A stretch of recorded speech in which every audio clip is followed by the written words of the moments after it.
Okay, so I thought I'd do a reply to your video on religion.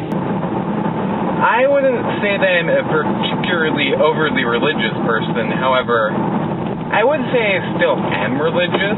I've never really let other people's views and beliefs get in the way of my still seeing myself as a good Christian.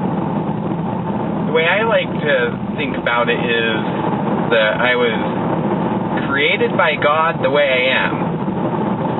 And that you do really have to approach your religion sort of like a three-legged stool, which is how I really approach it. Sort of the same way the Episcopal Church sort of approaches teachings and faith. You basically have sort of three legs. One's tradition, which is sort of self-explanatory. There's traditions and there's reasons for traditions. The second leg is scripture. And the third leg is logic and reason. Now, if you go by them equally, that's good, because you've got a well-balanced system. If you go by just one over the other, or two over the other, then you've got a problem, because your stool, in this case faith, is going to sort of fall over, because it's not stable. So any little thing that comes along that might threaten to knock its balance slightly off kilter is going to be a threat. So in this case, there's a lot of people out there who call themselves Christians that don't use logic and reason, which would basically show that homosexuality is natural and it's not something that someone chooses, but instead they use purely tradition and a few lines of scripture to base their entire beliefs on. The problem is that when there's a gay person, especially one who's openly religious, that's a threat, because it threatens the stability of their two-legged system, which pretty much excludes reason.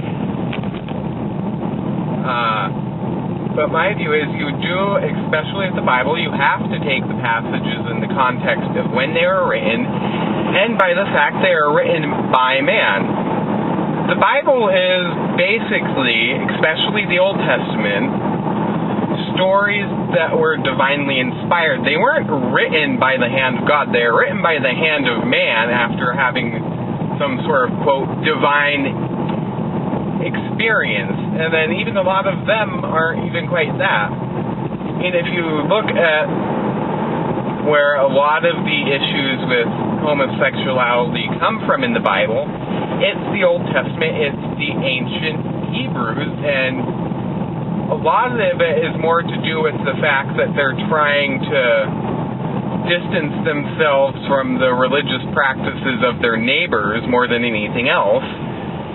And that's where you get a lot of the problems. Because their neighbors in the common religions back then used to have male prostitutes at temples and that, where men would lie with men as part of the religious experience. Well, if you're trying to distance yourselves and make it so that you can't be part of another religion and another one, what's the perfect way of doing that is banning the practices of the competing religions.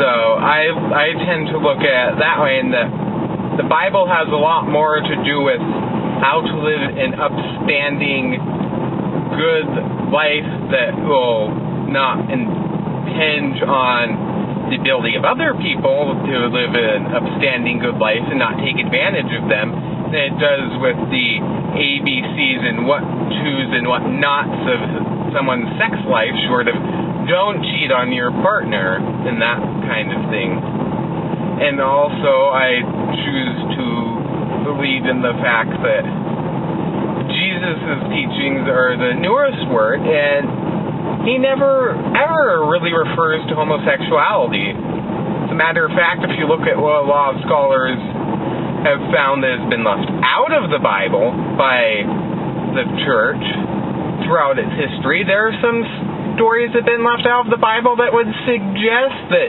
Jesus and maybe even a few of his followers were possibly homosexual, but that's never really made it in because it was controversial. It didn't fit in with what the church was trying to show as its teachings, so it was easily left out. There are a lot of books that are left out of the Bible for the very reason that they didn't exactly fit in. So one can't even necessarily take what's in the Bible as the 100% definitive, this is what it is, there's no questioning, there's no nothing. Because, again, it was edited by man over hundreds of thousands of years. What was included, what was left out, what was changed, what meanings were tweaked, no one quite knows anymore. You don't have anyone that can tell you, well, this was the original version. This was all the original text that was supposed to be in it. But, yeah, and personally, I don't really bother with people that tell me that I'm going to hell, that I'm a sinner. You really do have to have the security in yourself and in your faith to know that you're all right. You're all right in the eyes of God. He is not going to send you to hell for being what He created you to be. If anything, that's the faster way to get to heaven. Being what God created you to be, following His plan for you, instead of trying to run from it and avoid it like so many other people do, is something to actually be desired. That's my 2 cents. Sorry if it rambles on a bit.